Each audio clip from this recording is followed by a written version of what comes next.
আসসালামু আলাইকুম দর্শক, কালকে রাতে সারা রাত বৃষ্টি হয়েছে। বৃষ্টির পানিতে দেখুন কি অবস্থা হয়েছে, আমি আপনাদের দেখাচ্ছি।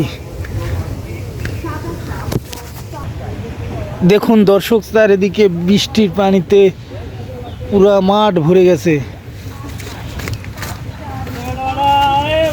মাঠের ভিতরে এখন অনেক পানি।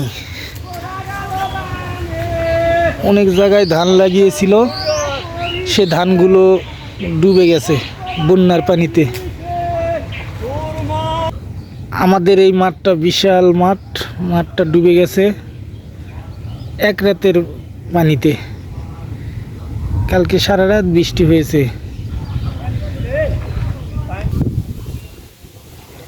দেখুন কি অবস্থা, অনেকে ধান গাছ লাগিয়েছিল, সেগুলো ডুবে গেছে।